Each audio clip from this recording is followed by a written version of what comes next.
Hello friends, मैं CA Parikshit Bharat है। आप सबका मैं bank branch audit handbook explanations videos में मैं आपका स्वागत करता हूं। जैसे आपको पता है कि मेरी जो ऑडिट हैंडबुक बनाई हुई है, इसके लिए मैंने एक्सप्लेनेशन वीडियोस बनाए हैं कि जहां पे जो ऑडिट हैंडबुक है उसे किस तरह से हमको समझना है और समझने के बाद वो चेकलिस्ट फॉर्म में किस तरह से फिल करना है और डॉक्यूमेंटेशन पर्पज़ के लिए उसको किस तरह से हमको रेडी करना है। तो फ्रेंड्स, जैसे मेरा चैप्टर 1 आ चुका है, इस वीडियो में मैं कवर कर रहा हूँ चैप्टर 2, जहाँ पे मैं ऑडिट प्रोग्राम एक्सप्लेन कर रहा हूँ। जनरली जैसे हमने ऑब्जर्व किया है कि ऑडिट क्या करना है हमको वो पता है, हमको ऑडिट किस तरह से करते हैं हमको वो पता है, बट काफ़ी बार कन्फ्यूजन इस तरह से होता है कि हमारी जो टीम कंपोजिशन है, ऑडिट टीम कंपोजिशन किस तरह से होनी चाहिए, कितने सीनियर स्टाफ लेके जाने चाहिए हमने, कितने जूनियर स्टाफ लेके जाने चाहिए, देन कॉम्बिनेशन अगर फिक्स भी हो गया है तो किसने किस तरह से एरिया चेक करना है।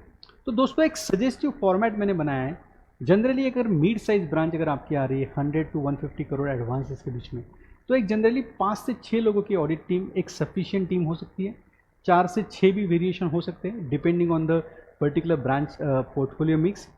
तो किस तरह से हमने कॉम्बिनेशन करना चाहिए टीम का, तो मैंने एक सजेस्टिव प्रोग्राम बनाया कि जहाँ पे मैं हमेशा हमारे जो ऑडिट टीम मेंबर्स है इनको लेवल वाइज असाइन करता हूँ। तो 4 लेवल जनरली हम असाइन करते हैं।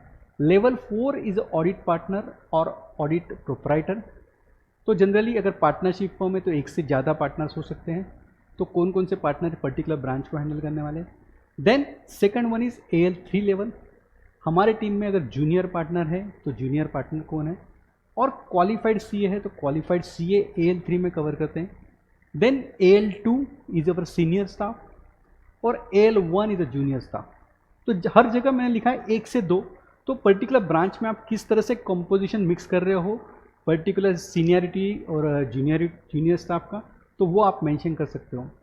देन पर्टिकुलर लेवल वाइज कौन कौन से एरियाज चेक करने चाहिए इस पर्टिकुलर प्रोग्राम में दिया है। Again this is my suggestive checklist. आप आपके हिसाब से इसको ऐड लेस कर सकते हो depending on your expertise, depending on the branch programme, branch किस तरह से है, then depending on your level कि आपके स्टाफ को कितना अंडरस्टैंडिंग है बैंकिंग का, वो हिसाब से आप कम ज़्यादा इसमें कर सकते हो।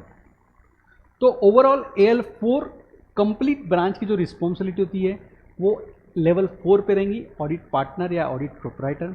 तो हर काम हमको रिव्यू और क्लोज इस लेवल पे करना है। तो generally investment, forex, audit reports, frauds, borrower को अगर विजिट करना है, यूनिट विजिट्स करना है तो वो point, Jilani Ghosh committee recommendation is very important.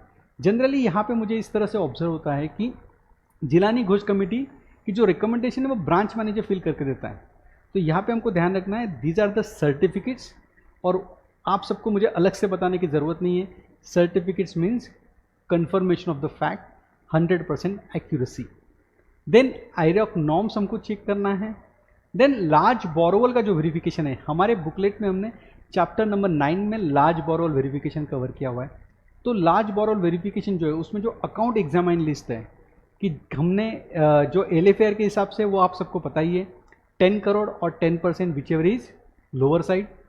But उसके अलावा भी कुछ अकाउंट अगर हमने अकाउंट एग्जामाइन में दिया है, लार्ज बोरोवल में डालें।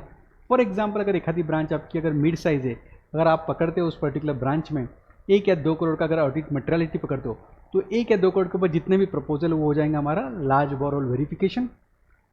देन सर्टिफिकेशन वर्क, सर्टिफिकेशन जो जूनियर स्टाफ ने या फिर सीनियर स्टाफ ने हमारे चेक करे हुए उसको रिव्यू करना। Then MOC drafting is very careful. MOC हमने हमारे ऑडिट हैंडबुक में चैप्टर नंबर 8 में कवर किया हुआ है। Then closure of the audit, balance sheet review, P&L review, restructuring account आपको चेक करना है। Then review the work of L2 and L3 because complete responsibility of the branch is on a audit partner और audit proprietor. तो हर काम हमको review करना है। Coming to the AL3 qualified CA, इसमें जो मेजर पोर्टफोलियो हम डिज़ाइन करते हैं उसमें होता है advances verification. Advances verification, all types of advances and LFR के जो एनेक्चर्स हैं उसको भरने की जिम्मेदारी AL3 कैटेगरी पे दी जाती है। इसमें जो सिर्फ लार्ज बोरोवल वेरिफिकेशन है that will be shifted to audit partner. बाकी सब एडवांसेस पोर्टफोलियो की रिस्पॉन्सिबिलिटी इस पे आएंगी। इसी के साथ में LFR किस तरह से भरना है, LFR के एनेक्चर्स क्या हैं, ऑडिट ऑब्जर्वेशन जो हम जॉट डाउन करने वाले हैं उसको एनेक्चर्स में किस तरह से फिल करना है, the complete responsibility of the level 3, इसमें सभी कुछ आएगा, non fund base also, fund base also limit. Then इसी के साथ में जो लेवल 2 और लेवल 1 है इनका जो काम है ये लेवल 3 के स्टाफ ने रिव्यू करना चाहिए। Coming to the AL2 level, यहाँ पे मैं एक्सपेक्ट कर रहा हूँ कि सीनियर स्टाफ जो है हमारे जो CA फाइनल के स्टूडेंट्स हैं, CA इंटर्नशिप जो कर रहे हैं या फिर जो ग्रेजुएट है या फिर पोस्ट ग्रेजुएट है, बट उनको एक स्पेशल ट्रेनिंग और स्पेशल नॉलेज होना चाहिए। जैसे अगर कोई स्टाफ कंकरेंट ऑडिट कर रहा है तो वो इसमें आ सकता है, CA फाइनल में जिसने पिछले साल कोई ऑडिट हैंडल करे हैं तो वो इस पर्टिकुलर कैटेगरी में आ सकते हैं। यहाँ पे जो मेजर फोर्स होगा मेरा, हाउसकीपिंग के जो मेजर एरियाज़ है वो उसने कवर करना चाहिए। इसी के साथ में सर्टिफिकेशन जो एरिया है वो पूरा कंप्लीटली लेवल 2 ने हैंडल करना चाहिए। सो लॉकर हुआ, देन बैंक बैलेंस हुए, certification work, voucher register, scrutiny of P&L and balance sheet, inter branch, housing loan, vehicle loan, जो लोन्स है इसमें जो प्रोडक्ट वाइज कैटेगरी है वो भी ये पर्टिकुलर स्टाफ देख सकता है। देन सस्पेंस अकाउंट, तो ये सब चीज़ें लेवल 2 पे चेक कर सकते हो आप। Then coming to the last level और lower level of our audit team, that is junior assistant. तो दोस्तों बैंकिंग ये स्पेशलाइज कैटेगरी है, तो यहाँ पे जूनियर स्टाफ अगर आप लेके जा रहे हो तो उसको स्पेशल ट्रेनिंग देना ज़रूरी है। किस एरिया में उसको चेक करना है, उसकी चेकलिस्ट बना के दीजिए, उसे समझाइए कि चेकलिस्ट किस तरह से रिव्यू करना है, एक्चुअल इम्प्लीमेंटेशन किस तरह से करना है। Then and then only he should be given exposure to the bank audits. तो यहाँ पे जो बेसिक सेक्शन है हमारे हाउसकीपिंग के वो हमने कवर करे, cash account, bank account, fix asset, P&L comparatives, जो सिस्टम ओरिएंटेड काम होता है जैसे एक्सेल के जो कन्वर्जन्स होते हैं, सॉर्टिंग्स करना है, कुछ सैम्पलिंग बनाना है, सैम्पलिंग के लिए डेटा प्रिपेयर करके देना है, तो लेवल 4, लेवल 3, लेवल 2 इनके लिए जो डेटा लगने वाला है वो भी लेवल 1 प्रिपेयर करके दे सकता है। देन जो मिसलिनियस लोन है जैसे FD/OD लोन हुआ, गोल्ड लोन हुआ, वो हम यहाँ पे कर सकते हैं। KYC वेरिफिकेशन का काम जूनियर लेवल पे दे सकते हैं। तो दोस्तों इस तरह से मैंने कोशिश की कि एक जो ऑडिट प्रोग्राम है ये स्टाफ वाइज किस तरह से डिवाइड हो सकता है, लेवल 4 में क्या हो सकता है, लेवल 3, लेवल 2, लेवल 1 में क्या कर सकते हैं।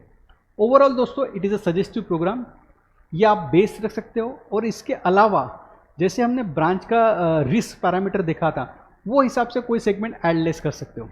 मीनिंग दैट अगर गोल्ड लोन पोर्टफोलियो और वहाँ पे कुछ सस्पिशियस ट्रांजैक्शन लास्ट ईयर में डिटेक्ट हुए हैं या फिर गोल्ड लोन बहुत एक हेवी लेवल पे अगर इंक्रीज हो चुका है, तो यहाँ पे हम गोल्ड लोन जो पैरामीटर जो मैंने लेवल 1 में लिया है शायद ये पैरामीटर लेवल 3 या लेवल 2 लोग भी चेक कर सकते हो। तो depending on your risk matrix of that particular branch आपको एरियाज में चेंज करना है। Friends thank you so much. यहाँ पे मैंने बताया है कि चैप्टर 2 में ऑडिट प्रोग्राम हम स्टाफ वाइज किस तरह से कर सकते हैं। Thank you so much friends, thank you so much.